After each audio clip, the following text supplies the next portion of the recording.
Hi, I'm Ed Trout with Comedy Sportz Indianapolis. We've been doing improvisational comedy in Indianapolis for 20 years now. That's right, we started back in 1993 doing an all-ages improvisational comedy show. Hey, did I hear you say comedy sports? Like comedy about sports? Hey, tell me a football joke! We don't do comedy about sports. We play comedy as a sport. Oh, is this like stand-up comedy? Would my wife enjoy it?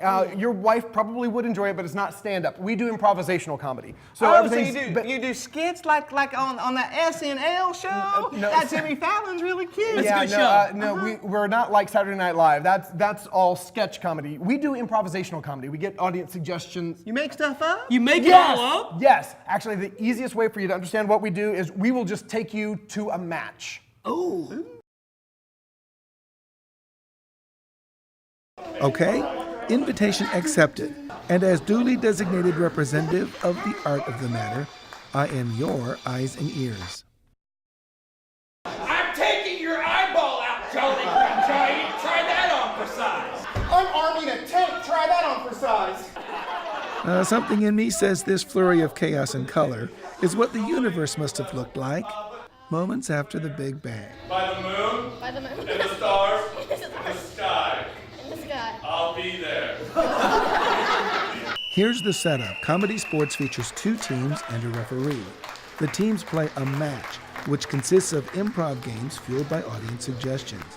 A team earns points for winning a game, and just like any sport, the team with the most points wins the match. Also, just like any sport, the referee can throw the penalty flag. No, he won't do lunges. I'm sorry, Todd. Mostly if a pun is so bad, it makes the audience groan. Yo, my friend the Beavers built a dam. Yo, that's right, they built it from spam. And Comedy Sportz has been bursting out for 20 years. But if you're wondering if there are secret tricks to the improv trade that keep it under control, nope. On the edge is where Comedy Sportz would prefer to be. You do know a lot of what audiences are going to say, because the strange thing is that they do think a lot alike. Outside the United States that begins with the letter A. Amsterdam. When you are first improvising, there is a sense of a safety net if you can kind of predict the audience suggestions and you have ideas beforehand of where I can go with this. But after you've been improvising for 2, 5, 10, 15, 20 years, you want new challenges. Never let a Mongol do your oatmeal. We try to pull different things out of them by asking them different questions, because we don't want to do the same thing all the time. I'm slamming you down. Try that on for size. You'll set up these weird scenarios, silly things like, okay, you have a pet monkey. You bought it a vest last year for Christmas. What are you getting it this year? What is he wearing that begins with a U? As an improviser, you hear that suggestion and you think in those 5 seconds before your whistle blows and the scene starts. I wish that I had an elephant of my own. Improv is impulse, basically. It's running on impulse and being able to use those decision-making skills quickly. There are people who are very visually based, who, when a suggestion comes up, they see things and that's what they go to. And a lot of them will also then start miming out stuff and creating the environment. Just, this is happiness in my earlobes. There are people that are very word-oriented. Coconuts, palm tree, Gilligan. And when you hear a word, you immediately get other words that associate with it. Coconut milk, things that I hate, because I hate coconut. Suntan lotion. So that's, with coconut, that's all those things can be used. Whatever you are doing, you commit to it, whether it's a character choice, whether it's a storyline, whether it's a mimed object, you commit to it. The beauty in it is watching us try to work towards our own goals. Here's some goldfish. And watch us kind of battle it out, or maybe we magically come together. And that's the fun of it. That's the risk in it, which is so much fun. Class, we will begin the lesson on animal husbandry. What are you doing in the fourth move up? You're functioning as a group, but you're creating everything, every scene, every song, whatever it is, from the ground up. They're never going to see the show again. I mean, they might see the exact same cast, but it'll never be the same suggestion. And that is what really keeps me coming back, is that kind of once-in-a-lifetime chance to change somebody's night, and just like that, it's done. Don't worry about being funny. take that pressure off yourself. Because if you're worried about being funny, you're not going to be funny, and you're going to be stuck up in your head, and it will fail. He really emphasizes just have fun with it. Because if you're enjoying it, the audience is going to enjoy it.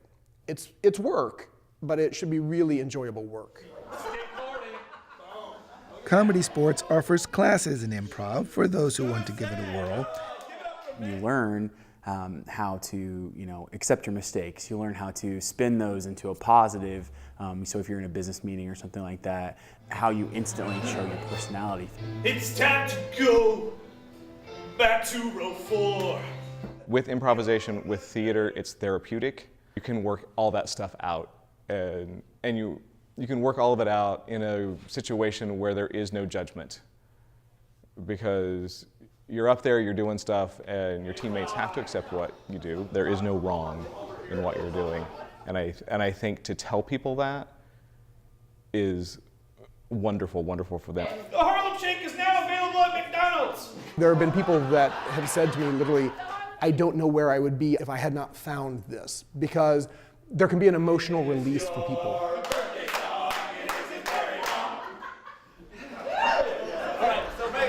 The troupe is especially proud of its high school league, where young people get introduced to the art. Elephant divider. We hear a lot from them about what kind of effect Comedy Sportz has had on their lives, and that's the real thrill for me. I say all the time to these middle school kids and these high school kids who are kind of in these phases of, I can't touch you, or I can't look at you, or I can't let you see exactly who I am.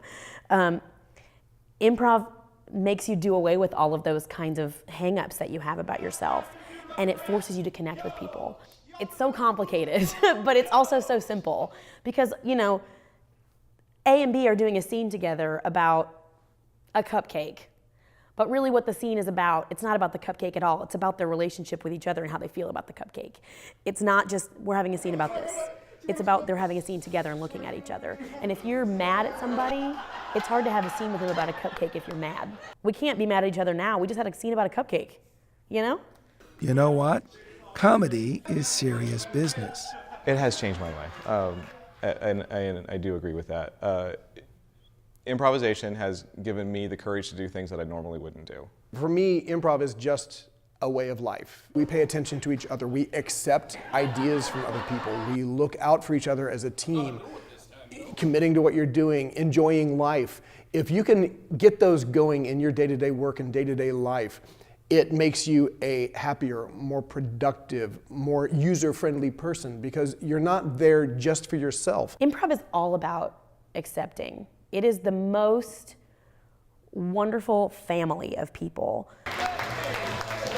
that I've ever known. Rick, Glenn, Joe,